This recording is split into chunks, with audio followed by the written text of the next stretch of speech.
And now, our Miss Brooks.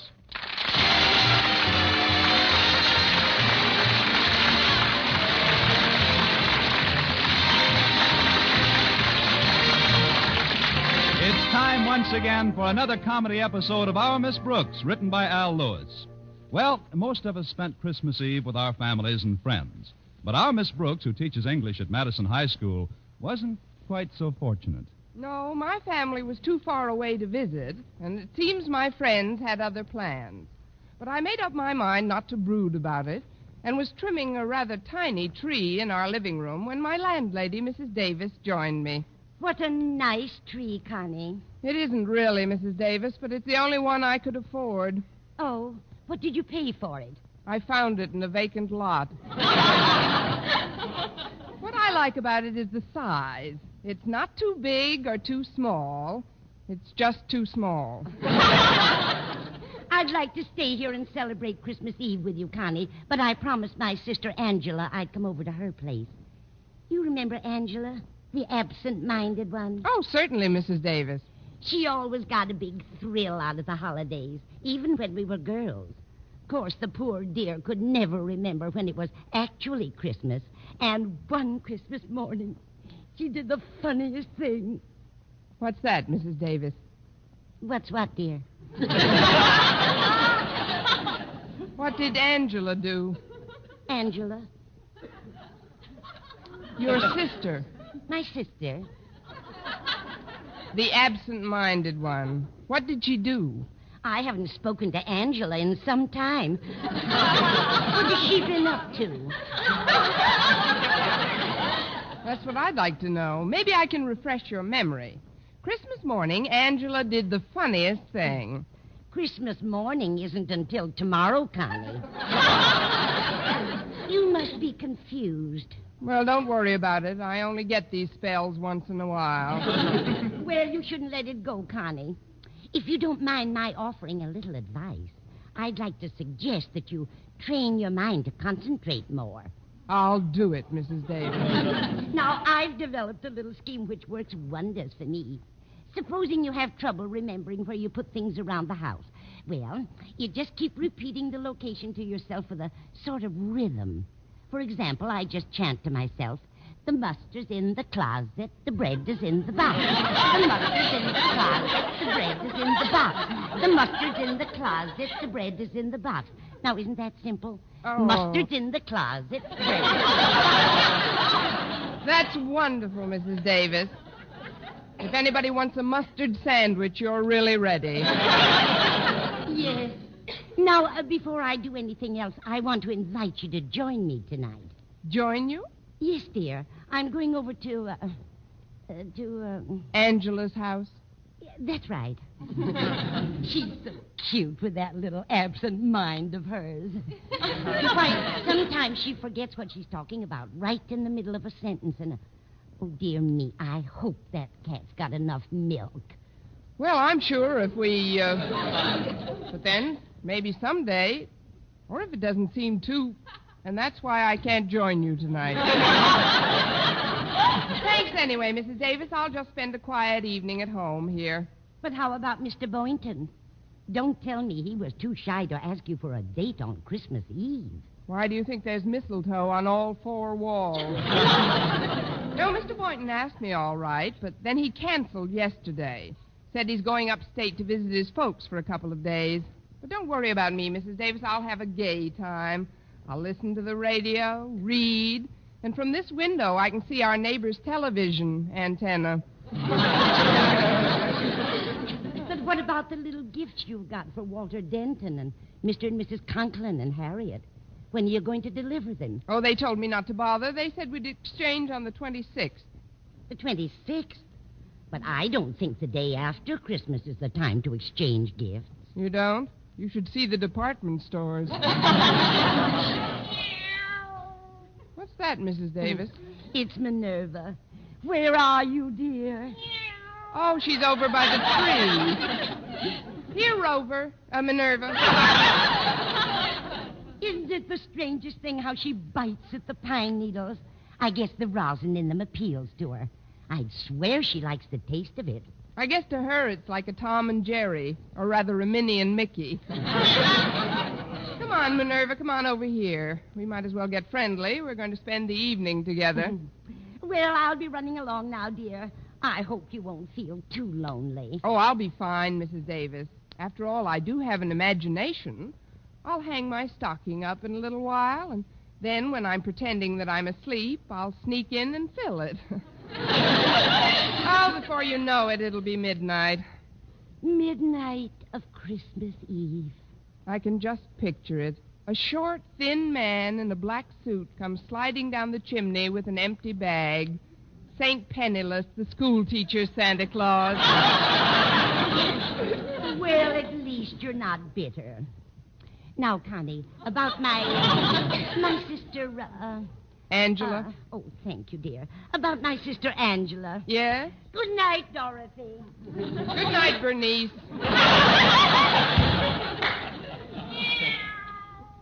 Oh, stop drinking those pine needles, Minerva. Come on over here. There's a good kitty. Now I'll just settle down in Mrs. Davis's rocker, and we'll have ourselves a nice, quiet rock.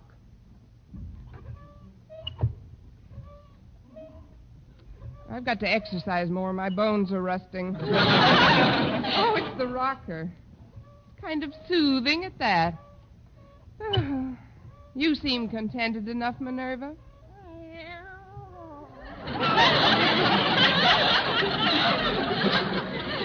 'Twas the night before Christmas, and all through the house not a creature was stirring, not even a mouse.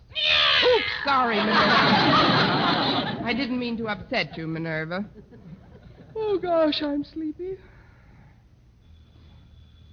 Now, who can that be? Expecting anyone, Minerva? That's funny. There's nobody here. I'm here. Where? Oh, leaning on my knee. What can I do? Well, I'm a salesman, but I don't believe in giving any sales talk or sob stories. All I do is tell you what I'm selling. And if you want to buy, okay. If not, okay. Okay, what are you selling? Well, it's Christmas Eve, and I'm just a small urchin, a little on the underprivileged side. And I'm trying to make a few dollars to get some wood to heat our tiny apartment so that while she's singing to my 3 sick sisters, my mother's lips don't turn blue. That's what I like, no sob stories. If you're selling handkerchiefs, I'll take 6. Oh, no, ma'am, I'm selling Christmas trees. They're only $1 a piece. But I've already got a Christmas tree. Then I'll make it 50 cents. But I don't need How about a quarter? Look, little boy. Well, payments can be arranged. Oh, please take one, ma'am. These aren't ordinary trees, you know. They're magic. Magic? Yes, ma'am. You'd be surprised what miracles will happen to you if you buy one. Well, a quarter isn't too much to pay for a miracle. It's 50 cents. I thought you said 25. That's when you sounded tougher to sell. Oh. Well, before I melt down to my coal buttons and the stovepipe hat, here's 50 cents. Well, you won't be sorry, ma'am. Here's the little tree. Say, it is kind of cute at that.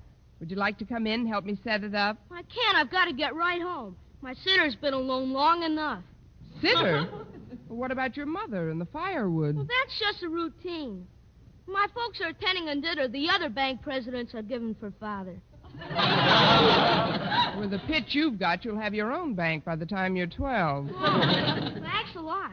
And good night, lady, and Merry Christmas. Same to you, you little underprivileged millionaire. Oh, I'll put this tree over here. Maybe we can find some extra trimmings for it in the morning. Minerva, will you stop gnawing on those pine needles? I wish I knew what made them so appetizing to her.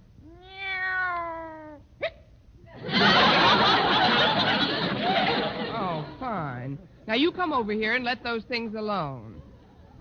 There we are. Well, I guess I'm not the only one that's spending Christmas Eve alone, without family or friends. But who can tell? Maybe Santa Claus has something up his big red sleeve that I don't even know about yet. Of course, I do have a squeaky rocker and Minerva. Jingle bells, and merry stuff like that. Oh, what fun it is to rock with a big, fat, drunken cat.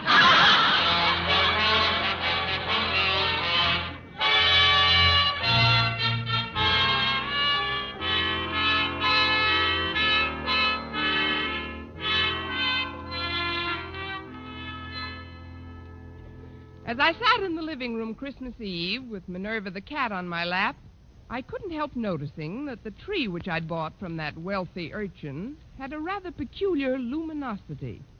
Although there wasn't any artificial illumination, it seemed to glow from deep down in its branches.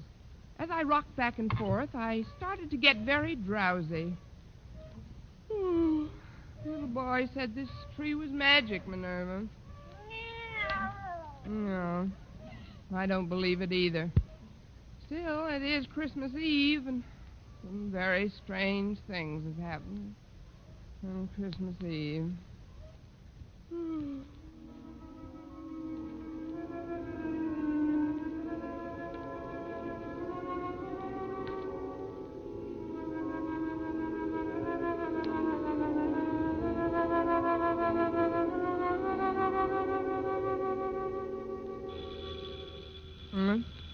What's that?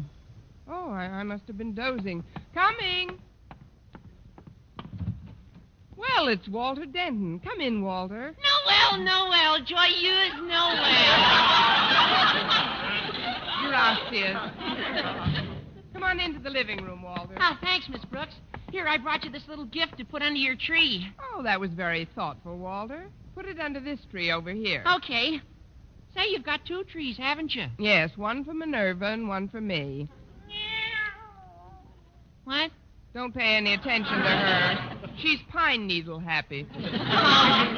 Well, Miss Brooks, as you know, I was supposed to spend the evening nestled snugly in the tight little confines of my own small immediate family circle. Oh, for heaven's sakes, come out of there. You're giving me claustrophobia. But I went to my father and mother and crowed their permission to come over. Wait a minute, Walter. You crove their permission to? Yeah. Crave, craven, crove, isn't it? Oh, Walter, of course not. Crave, craved. Let's see. Crave, craven. After you crove their permission, what happened? Well, they waived my presence for a long enough while for me to deliver to you, Miss Brooks, the little token of my esteem and affection, which is now ensconcing under the tree. Walter, you still in my English class? Well, sure, Miss Brooks. Well, I'd better bone up a little. One of us is going to flunk this term. Well, it isn't just the gift, Miss Brooks. That's not the only thing that brought me wayfaring from the warmth and conviviality of my own heart. Oh, please don't start that again. I'm glad you dropped over, Walter. And if you want to spend the rest of the evening with your folks, Oh, why there's you no go... rush with them. They've got my present under our tree already. Now, what I'd like to say, Miss Brooks, though, is something I've wanted to say for a long while. Yes, Walter? Now, it's a little on the sentimental side, perhaps, for a so-called hep high school boy to be telling a teacher, but it's sincere, Miss Brooks. I'm sure it is. It's something I feel deep down inside of me, Miss Brooks, from whence so many of one's warmer emotions stem. That's whence they stem from, all right.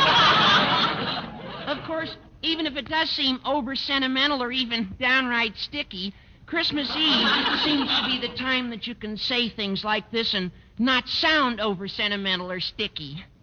Christmas Eve is the time to say them. I just hope I hear them by New Year's Eve. What I want you to know, Miss Brooks, is that I'm grateful. For what, Walter? For my association with you during the past semester at Madison High School. Well, thank you, Walter. I've tried to be a capable teacher. Oh, your teaching was nothing. What? Oh, I don't mean scholastically. No, as a teacher, you were very adequate. I mean personally. The interest you took in me and my problems. For that, I could never thank you if I lived to be 100. Of course, you'd be gone a long time by then. Merry Christmas to you, too. You don't know what it's meant to me to have your ear whenever I needed it. Oh, it was nothing, really. I have another one. Especially about girls. Gosh, you remember how silly I used to act about girls? Every time one of them looked at me, I giggled like a kid. And then, overnight, I matured. I met the one woman who really mattered. Harriet Conklin.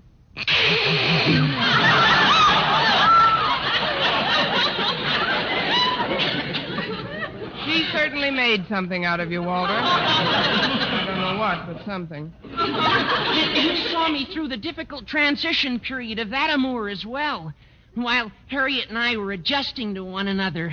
It was wonderful to be able to come down to you for advice, Miss Brooks. It isn't every boy who has such an interest taken in him by some intelligent, elderly person. Give me back my ear. I can't hear you. Not that you're ancient or anything. Gosh, I've seen girls who don't look as good as you do. Girls? What do you think I am? Shut up, Minerva. By the way, Miss Brooks, I see you got lots of mistletoe on the walls. Were you expecting Mr. Boynton tonight? Yes, Walter, I was. We were going for a wheelchair ride together. He had to visit his folks upstate. His folks? Gosh, they must be well along in years. His father's over 50. They may shoot him next spring. Look, Walter, while you're here, you might as well pick up the little gift I got for you. Oh, but Miss Brooks, you shouldn't have. Where is it? Under the tree on your right. It isn't much, just a remembrance. Oh, gee, I almost forgot. I can't open it yet. Why not? Oh, you mean you want to put it under your tree at home and open it with your family? Oh, not exactly, but... Well, I'll get it later, Miss Brooks. Oh, there they are now. I'll answer it. There who are now? Come on in, folks. She was all alone when I got here. Then it's really a surprise, isn't it? We should have stayed home Christmas Eve. Besides, it's freezing out. Now, Osgood, don't be so grouchy. Hello, Miss Brooks. Merry Christmas. Why, it's Mr. and Mrs. Conklin. And Harriet, how are you all? I'm cold. Oh, that's too bad. Come here, Minerva. Rub up against Mr. Conklin. What's that? What did you...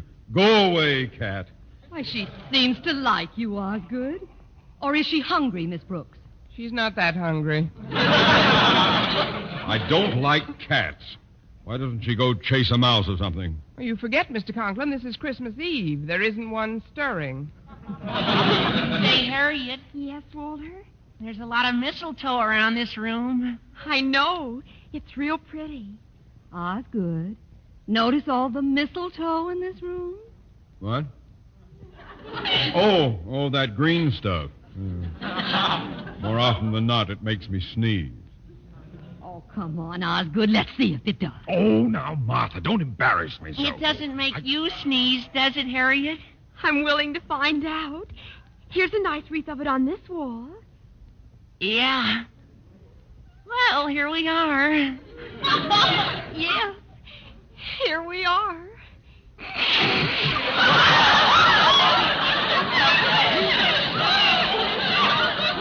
May I, Mr. and Mrs. Conklin?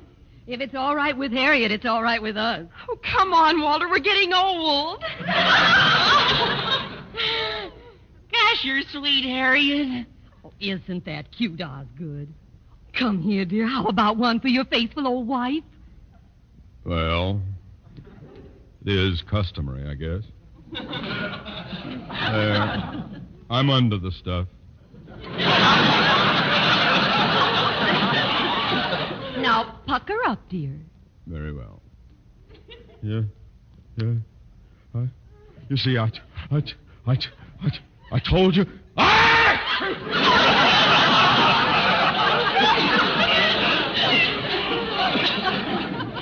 Now, let's stop this romantic drivel and act like adult human beings. Miss Brooks, I'd like to take advantage of this visit to inquire as to your plans for the coming year's classwork. Do you have your schedule all laid out? Well, frankly, Mr. Conklin, I haven't had much chance to work on anything. Haven't had much of a chance, but you've been away from school all week. Your vacation started last Monday. I know, Mr. Conklin, and that's what I took the week as. I mean, a vacation is something you go on when you get the opportunity to. You don't work on it or during it, unless, even though I didn't actually go anywhere, when my vacation came along, I went on it or was on one, usually.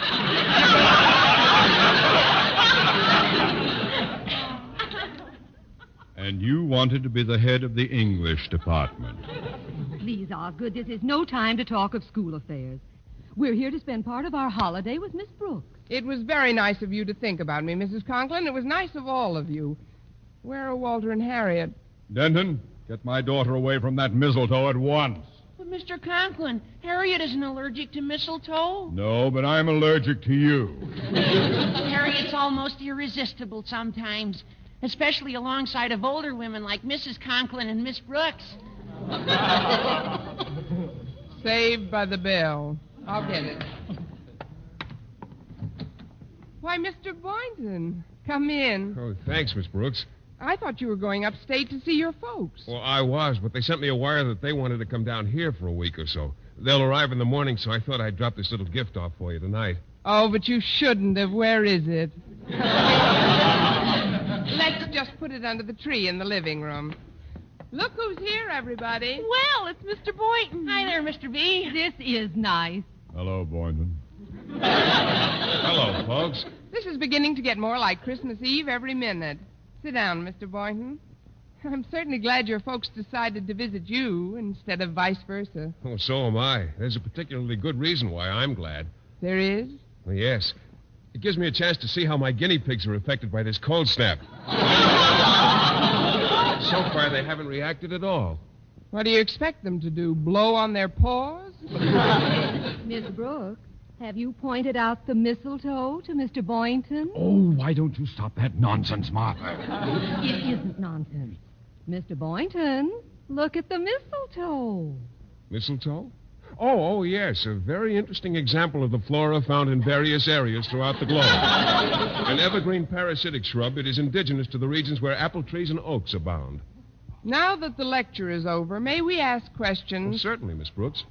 Want to stand under it?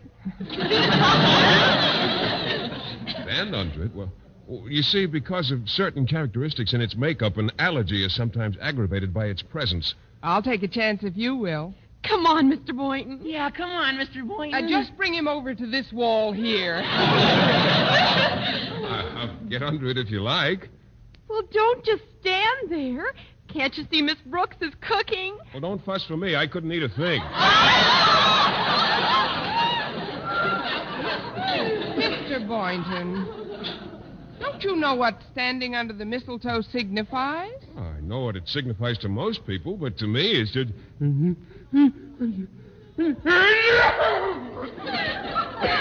Well, there goes 85 cents worth of mistletoe. Hey, I know what let's do. Let's open up the presents right now. Swell. A splendid suggestion, Walter. Shouldn't we wait until just before we leave?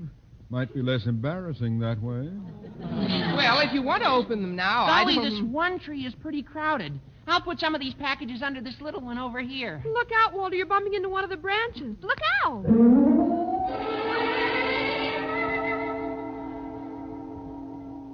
Gosh, I got the funniest feeling when I touched that branch. What kind of a feeling, Walter? Well, you're Harriet Conklin, aren't you? Well, sure, I'm Harriet Conklin. Walter, what's the matter with you? Nothing. Nothing's the matter with me. It's just that I want to tell you something. Harriet, you've got to change. You ought to try to be more like Miss Brooks. What do you mean, Walter? If you want me to stay interested in you, you've got to be more alluring, youthful, glamorous, feminine in that real feline Brooks way. Walter, have you been drinking pine needles, too? Look at that tree. It seems to be glowing. What do you mean, glowing? Just a reflection from the streetlights. This party is giving me the memes. Holidays, indeed. Here, I'll just move the tree where it won't glisten in our eyes. There we go.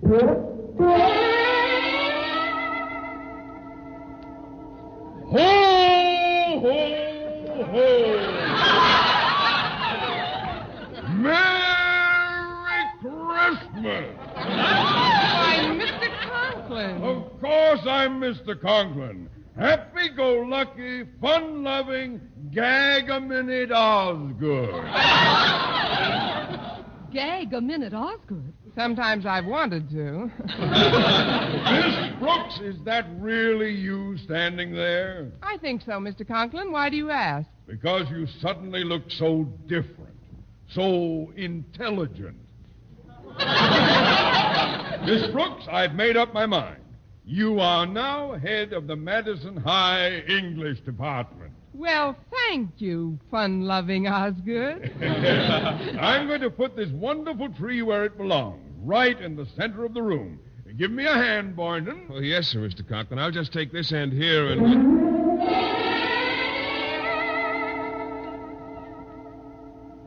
Miss Brooks, Yes, Mr. Boynton?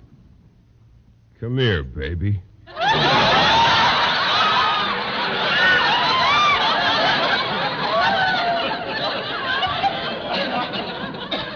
What?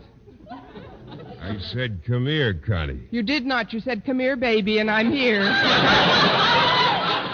Look, he's taking her over to the mistletoe. Oh, isn't it wonderful? Well, what are you going to do, Mr. Boynton? Just call me Phil, Connie. And this is what I'm going to do.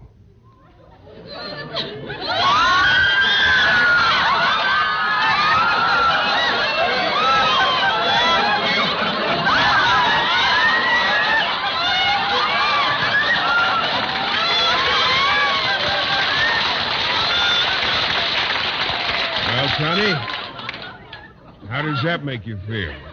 Oh, I feel like I'm in a dream, Philip. A wonderful, beautiful dream.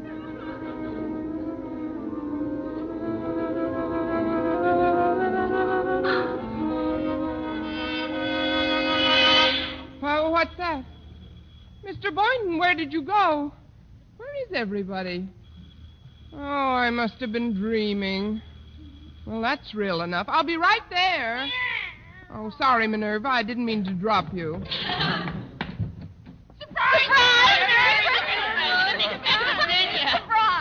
I'm cold. Why, it's the Conklins and Walter and Mr. Boynton. But you all just left. Come in.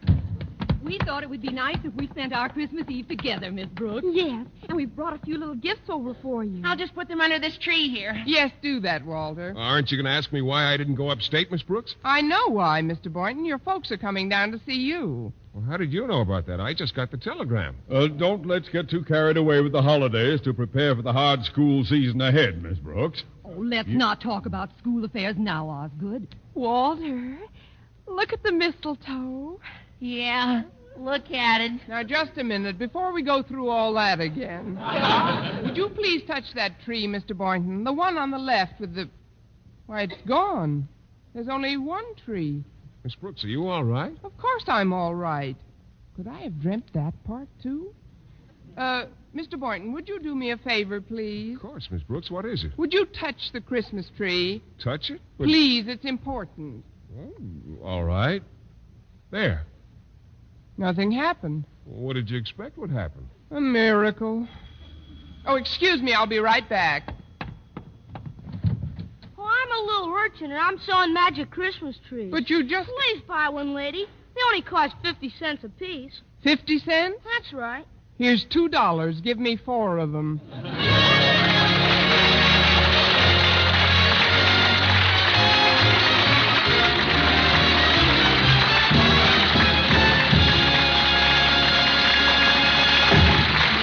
Now, once again, here is Eve Arden.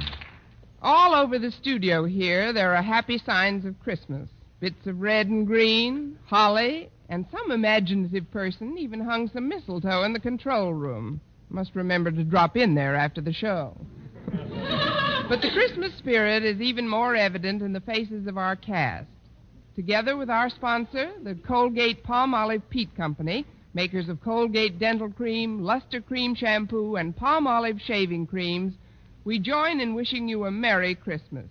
Yes, Jeff Chandler and Gale Gordon, Jane Morgan, Virginia Gordon, Dick Crenna, Gloria McMillan, Jeffrey Silver, our writer-director Al Lewis, and our producer Larry Burns, our conductor Wilbur Hatch, and all the others on the Our Miss Brooks show. And we're gathered here to say, may this be the most joyous of the holidays for all of you. Good night.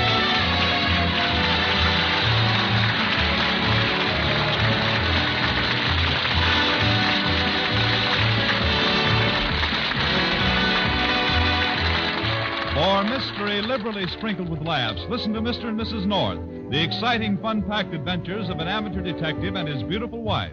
Tune in Tuesday evening over most of these same stations. And be with us again next week at this same time for another comedy episode of Our Miss Brooks. Bob Lamont speaking. This is CBS, the Columbia Broadcasting System.